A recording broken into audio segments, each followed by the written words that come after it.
बिस्मिल्लाहिर्रहमानिर्रहीम। या अय्युहल्लज़ीना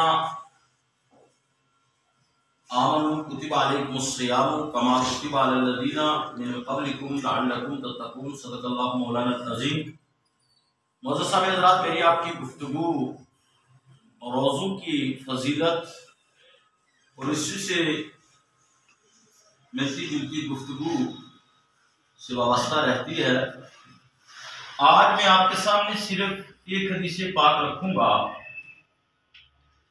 जिसमें अल्लाह के रसूल सल्लल्लाहु अलैहि वसल्लम का इख्तियार भी है और रोज़े का कफ़ारा क्या है अगर टूट जाए वो क्या है, हदीस की रोशनी में आपके गुज़ार किया जाएगा। इससे कबल के मैं बात को बढ़ाऊं, दुरूद पाक पढ़ लीजिए। सल्लल्लाहु अलैका या रसूल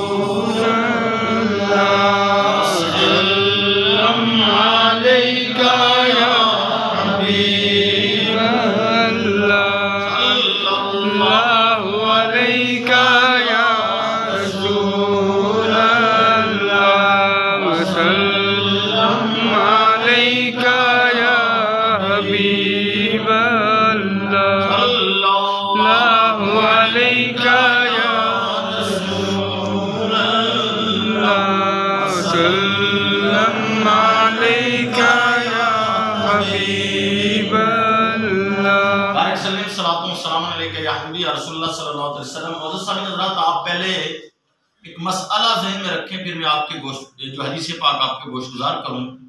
रोजा अगर रखने के बाद कोई तोड़ दे तो उस रोजे का कफारा क्या है? तो मसला ये है कि या तो वो शख्स एक गुलाम आजाद करे तब रोजे का कफारा अदा होगा। अगर गुलाम नहीं आजाद कर सकता तो वो 60 दिन लगातार कंटिन्यू, बीच में कोई भी दिन मिस ना हो, रोजे रखेगा, तब जाकर के उस रोजे का कफारा अदा होगा। या फिर 60 मिस्कीनों को, गरीबों को वो खाना खिलाएगा, तब जाकर के उसके एक रोजा जो उसने तोड़ा है उसका कफारा अदा हो पाएगा। शरीयत का कानून ज़ाब्ता ये है और मसला ये है। अब आप बड़ी प्यारी हदीस पाक सुनेंगे कि शरीयत जो है वो मेरे नबी सल्लल्लाहु अलैहि वसल्लम की अदाओं का नाम है। सुभान अल्लाह। इस हदीस पाक में आपको इख्तियार मुस्तफ़ा भी नजर आएगा। मैंने आपको मसला बता दिया कि रोजा अगर तोड़ दे बंदा तो फिर कफारा क्या है। हजरत अबू हुरैरा रज़ियल्लाहु ताला अन्हु रिवायत करते हैं कि सहाबा नबी पाक सल्लल्लाहु अलैहि वसल्लम के दरबार में मौजूद थे, बारगाह में हाजिर थे कि एक शख्स हाजिर हुआ और उसने अर्ज किया, या रसूलल्लाह सल्लल्लाहु अलैहि वसल्लम मैं हिलाक हो गया। अर्ज करने लगा, या रसूलल्लाह सल्लल्लाहु अलैहि वसल्लम मैं हिलाक हो गया। नबी पाक सल्लल्लाहु अलैहि वसल्लम ने उससे फरमाया, तुझे क्या हुआ, यानी किस चीज ने तुझे हिलाक किया, कौन सी ताकत तेरे साथ जो हुई? उसने अर्ज किया, या रसूलल्लाह सल्लल्लाहु अलैहि वसल्लम मैंने रोजे की हालत में अपनी बीवी से सोहबत कर ली, यानी रोजा टूट गया क्योंकि रोजे की हालत में बीवी से। इसको बंद रखें बराए मेहरबानी, मस्जिद में जब आया करें, मैं नमाज से पहले बोला करता हूं कि मोबाइल मस्जिद में जब आए तो बंद करें। दुरूद पाक पढ़े, अल्लाहुम्मा सल्ली अला सय्यिदिना मुहम्मद व अला सय्यिदिना मुहम्मद बारिक सल्लल्लाहु अलैहि वसल्लम या रसूलुल्लाह सल्लल्लाहु अलैहि वसल्लम। बड़ा प्यारा मसला है। तो उसने अर्ज किया, या रसूलुल्लाह सल्लल्लाहु अलैहि वसल्लम मैंने रोजे की हालत में अपनी बीवी से सोबत कर ली, तो लिहाजा रोजा क्या हुआ, बोलिए, टूट गया। रोजा टूट गया। उसने कहा, या रसूलुल्लाह सल्लल्लाहु अलैहि वसल्लम मैं हिलाक हो गया, मुझसे रोजा टूट गया। तो आप सल्लल्लाहु अलैहि वसल्लम ने फरमाया, तेरे पास गुलाम है? उसने अर्ज किया, या रसूलल्लाह नहीं। फरमाया, अगर गुलाम है तो आजाद कर। उसने कहा, या रसूलल्लाह सल्लल्लाहु अलैहि वसल्लम मेरे पास गुलाम नहीं है। फरमाया, अगर गुलाम नहीं आजाद कर सकता तो 2 महीने के यानी 60 दिन के कंटिन्यू रोजे रख। अब उसकी जुबान थी, या रसूलुल्लाह सल्लल्लाहु अलैहि वसल्लम मैं 60 दिन के बराबर रोजे भी नहीं रख सकता हूं। भाई 1 महीने के रोजे हैं तो उसमें तोड़ बैठा हूं, तो 2 महीने कंटिन्यू रोजे होंगे तो फिर उनका परहेज तो बड़ा लंबा है। या रसूलुल्लाह सल्लल्लाहु अलैहि वसल्लम मैं ये भी नहीं कर सकता। तो मैंने आपको पहले बताया कि कफारा क्या है, या तो गुलाम आजाद करे या 60 रोजे कंटिन्यू रखे, और तीसरे नंबर पर है 60 मिस्कीनों को खाना खिलाए।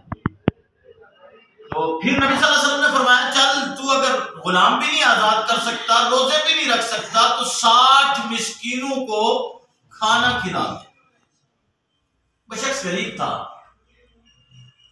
उसने तीसरे पॉइंट पे भी जब सरकार पहुंचे तो उसने अर्ज किया या रसूलुल्लाह सल्लल्लाहु अलैहि वसल्लम इसकी भी मुझे ताकत नहीं। मसला मैं आपको पहले बता चुका कि रोजे का कफारा इन तीनों ही सूरतों में जाकर अदा होएगा। अब चौथी सूरत कोई बचती नहीं है, शरीयत का ये तकाजा है। लेकिन यहां बात किसी मौलवी के पास नहीं लगी हुई कि वो बस खाली मसला बता के गुजर जाएगा। यहां तो मालिक शरीयत के सामने बात है, यहां तो मुख्तार दो आलम के सामने बात है। ये हुआ हुजूर का इख्तियार। देखिए अल्लाह ने कितना बड़ा इख्तियार दिया है। सरकार ने फरमाया थोड़ी देर रुक बैठ जा। वो बैठा, इतने में खजूरों का एक टोकरा मेरे नबी सल्लल्लाहु अलैहि वसल्लम की बारगाह में आया, लाया, किसी ने पेश किया। हदीस पाक है, ये बुखारी शरीफ की हदीस पाक है, जिल्द 1 में है, सफा नंबर 159 पर है। मुस्लिम शरीफ जिल्द 1 सफा नंबर 354 पर है ये हदीस पाक। बड़ी फेमस हदीस है ये। वो जब खजूरों का टोकरा लाया गया तो आप सल्लल्लाहु अलैहि वसल्लम ने फरमाया ये लो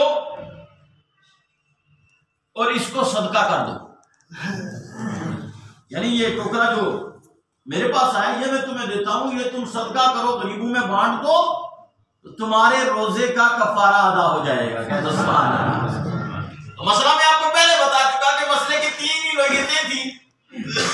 इसके अलावा चौथा मसला कोई मौलवी नहीं बता सकता, लेकिन ये हुजूर का इख्तियार। और आज भी अगर किसी से कोई मसला पूछेगा ना, अगर इस तरह का कोई अमल हो जाए किसी से, तो मसला वही है, या तो गुलाम आजाद करे तो गुलाम है, नहीं तो रोजे रखे कंटिन्यू, नहीं तो फिर उसको 60 मिस्कीनों को खाना खिलाना ही खिलाना पड़ेगा।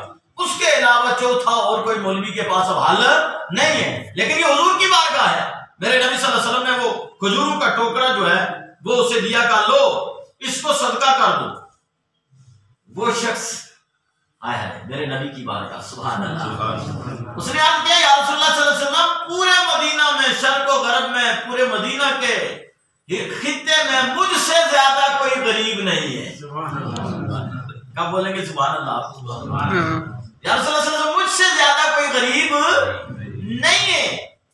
हदीस से पाक है, आप देखिए, फज़ाहिकन नबी सल्लल्लाहु तआला अलैहि वसल्लम हत्ता बदत अनयाबहु सुम्मा क़ाला अतइमहु अहलका। सुभान अल्लाह। फिर हुजूर सल्लल्लाहु अलैहि वसल्लम मुस्कुराए यहां तक कि आपके मुबारक दांत चमकने लगे। फिर फरमाया अपने घर वालों ही को खिला दो, तुम्हारा कफारा अदा हो जाएगा। ये देखिए, ये है इख्तियार। इसी को आला हजरत अजीम और बरकत इमाम मोहम्मद रज़ा फाज़िल बरेली ने फरमाया, मैं तो मालिक ही कहूंगा कि हो मालिक के हबीब, मैं तो मालिक ही कहूंगा कि हो मालिक के हबीब, यानी महबूब व मुहिब में नहीं मेरा तेरा, कह दो सुभान अल्लाह। और वाह क्या जूदो करम है शहे बथा तेरा, नहीं सुनता ही नहीं मांगने वाला तेरा। सिर्फ एक हदीस में आपके सामने ये रख दी है। तो हालांकि जो तकाजा शरीयत का मसला मैंने पहले आपको बता दिया। हालांकि ज़कात, जो बंदा ज़कात अपने निकालता है, ज़कात माल अपने की ज़कात निकालता है, ज़कात और कफारा, कफारे की जो चीजें हैं वो, और सदकाए वाजिबा, ये इंसान अपनी जात पर, अपने परिवार पर इस्तेमाल नहीं कर सकता। शरीयत ये कहती है। लेकिन यहां मसला ये है कि ये मुख्तार शरीयत है, ये तो मेरे नबी की अता है, उनको अल्लाह ने इख्तियार दे रखा है कि आम कोई अगर फैसला करेगा उसके लिए वो कायदा कानून है। मेरे महबूब तुम तो मुख्तार हो, तुम फैसला कर दो। सरकार ने फैसला करके बता दिया, सुभान अल्लाह। इसलिए हुजूर से मोहब्बत करिए टूट करके, दीन सीखिए टूट करके, इबादत कीजिए टूट करके। और खासकर आज 16वां रोजा है, आने वाली शब कौन सी बनेगी तरावी बताइए। 17वीं तरावी है, और कल आने वाला जुमा भी है और 17 रमजानुल मुबारक है। और 17 रमजानुल मुबारक की क्या तारीख है? अगर मैं आपसे सवाल करूं शायद इक्का दुक्का ही कोई जवाब दे पाए। 17 रमजान की वो तारीख है जिसमें इस्लाम की सबसे पहली जंग, जिसे जंगे बदर कहा जाता है, वो कायम हुई थी। और फरिश्ते मेरे नबी सल्लल्लाहु अलैहि वसल्लम और सहाबा की मदद के लिए उतरे थे। एक तरफ 313 सहाबा और हुजूर सल्लल्लाहु अलैहि वसल्लम थे और दूसरी तरफ 10,000 का लश्कर था, लेकिन अल्लाह ने कामयाबी हुजूर को और हुजूर के सहाबा को दी थी। पहली फतेह जो इस्लाम को मिली जंगे बदर की शक्ल में, वो 17 रमजानुल मुबारक का कल का दिन है। और एक रिवायत में है कि शोहदाए बदर के सदके अगर जो दुआ की जाए, अल्लाह रब्बुल इज्जत उस दुआ को कभी रद्द नहीं फरमाता है। लिहाजा कल के दिन में, आज की शब में, कल के दिन में, कल आने वाली शब में भी शोहदाए बदर के वसीले से, रमजान के वसीले से दुआ करो कि खुदा इस वबा से हम सबको, हमारी अहल और अयाल को महफूज रखे। मसाजिद और मदारिस और कुल दीनी इदारे, तालीमी इदारे जितने भी हैं, अल्लाह सबको फिर से बहारें नसीब फरमा दे, फिर पूरी दुनिया पटरी पर चढ़ जाए और पूरी इंसानियत को खुदा इस वबा से बचाए, खासकर तमाम बाईमान हजरात को इससे बचाए। हमारे वतन अजीज को भी इसके लपेट से निजात अता फरमाए और पूरे शर्क और गर्ब के जो जो इलाके इसमें इस वक्त चकनाचूर हो रहे हैं, या अल्लाह सबको इसकी ज़त से महफूज फरमा। हम गुनहगार हैं, सियाकार हैं, बदकार हैं, तू गफ्फार है। शोहदाए बदर के सदके, ओहद के सदके, खंदक के सदके, करबला वालों के सदके, रमजान के सदके, तरावी और रोजों की बरकत के सदके, या अल्लाह इतने रोजेदार हैं, इनकी आमीन के सदके मुझ गुनहगार की दुआ सबके हक में कबूल फरमा, इनके अहल के हक में कबूल फरमा। मानिए इदारा को भी सेहत और सलामती और तमाम बीमारों को सेहत और सलामती अता फरमा। या अल्लाह खुसूसी करम कर दे, उजड़े हुए घरों को बसा दे, रहमत का दरिया इलाही ते हरदम वगदा तेरा, जेक कतरा बख्शे मैनू ओ कम बन जांदा मेरा, रहमत दा मी पा खुदाया ओ बाग सुका कर हरिया, बूटाया से उम्मीद मेरी दा ते कर दे मेरे परिया, सदा बहार रहे इस बाग में ओ कदे खिजाना आवे, हुन फैज हजारा ताई ते हर भुखा पल खावे। सल्लल्लाहु तआला अला खैरि खल्क़ि मुहम्मद व अला आलिहि व सहबिहि अजमईन बिरहमतिका या अरहमर राहिमीन।